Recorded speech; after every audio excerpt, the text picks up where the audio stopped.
Hi, меня зовут Софи, и это мой дневник о жизни в Америке. Сегодня я хочу с вами поговорить на такую тему, как программа Work and Travel, и рассказать о ней немного, ведь эта тема большая, поэтому в одно видео она не вместится. Именно по этой программе я изначально и приехала.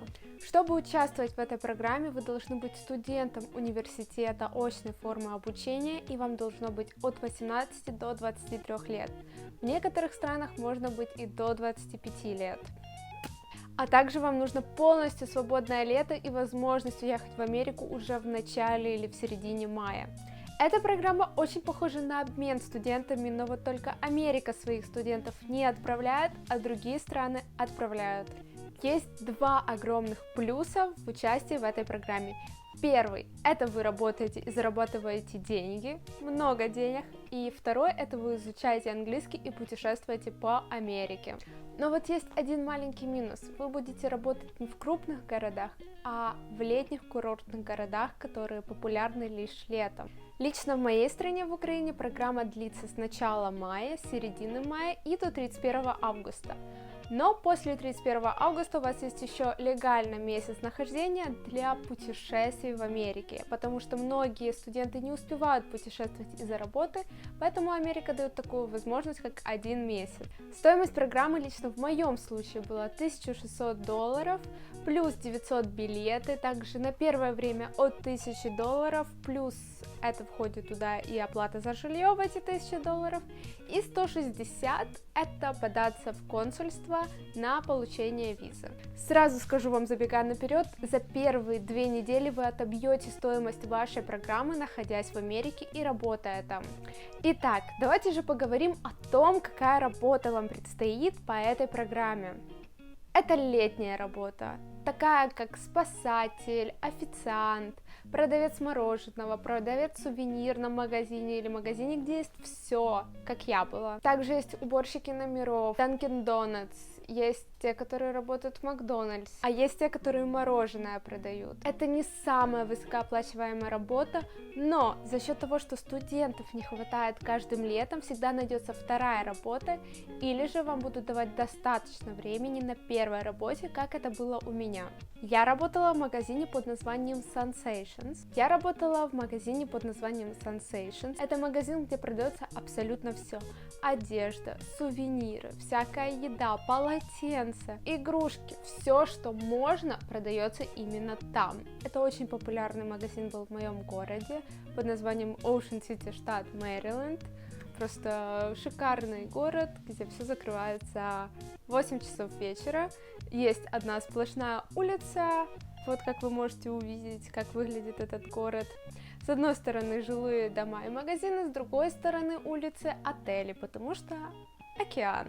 Итак, давайте же поговорим насчет моего магазина. Я прилетела в Америку 25 мая, и числа 27-28 мая я уже вышла на работу. И меня особо никто не ждал, потому что в связи с ситуацией с коронавирусом люди не были уверены в том, что студенты будут приезжать, особенно с Украины. Но я начала работать, мой английский был не B2, не C1, он был слабоват, тем более я очень сильно стеснялась и переживала, но я начала с того, что познакомилась с парнем по имени Кевин, который был в меня влюблен просто, но мы с ним дружили, и он мне помогал разобраться с работой. Мишка!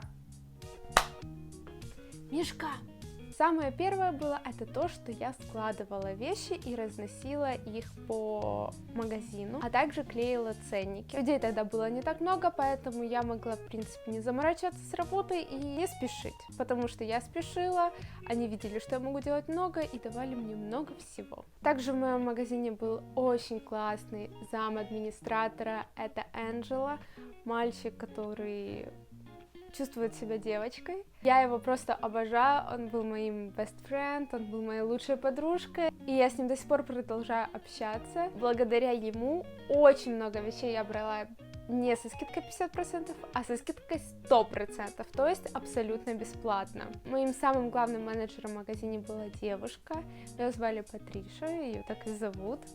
Я с ней была в таких нормальных отношениях. Сначала ей не очень сильно нравилось, но потом она меня не хотела даже отпускать. Уже со второго дня меня поставили на кассу, и я пробовала, то я на кассе была, то я опять клеила ценники на товары, то опять на кассе.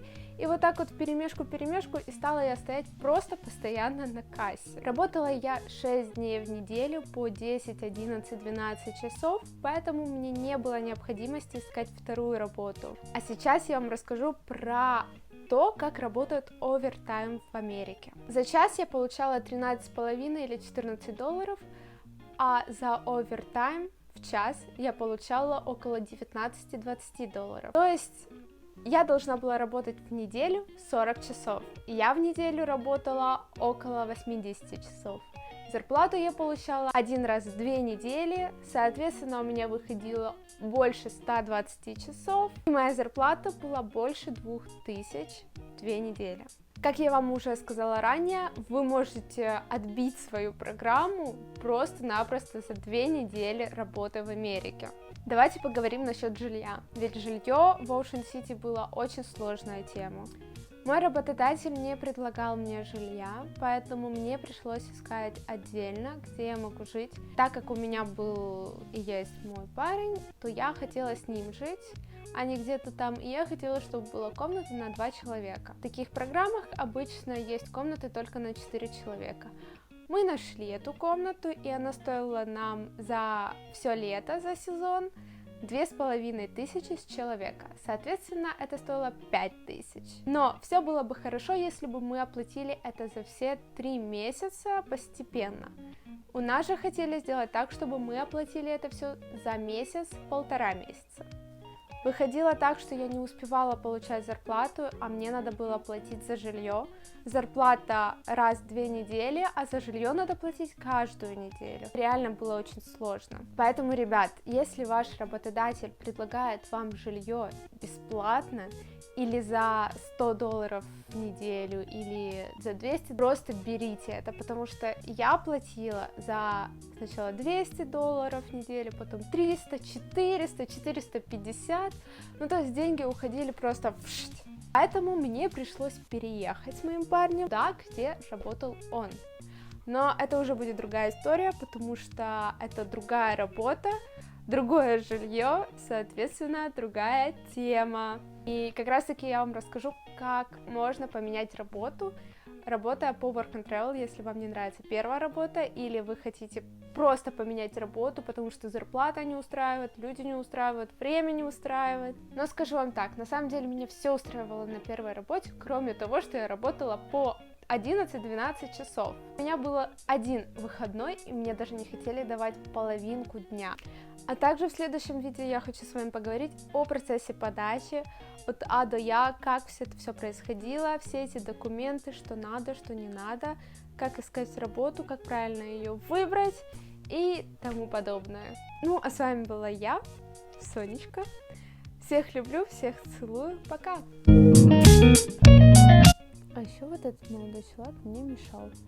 И вечно играл с хомяками. Да, Мишка? Мишка? Мишка?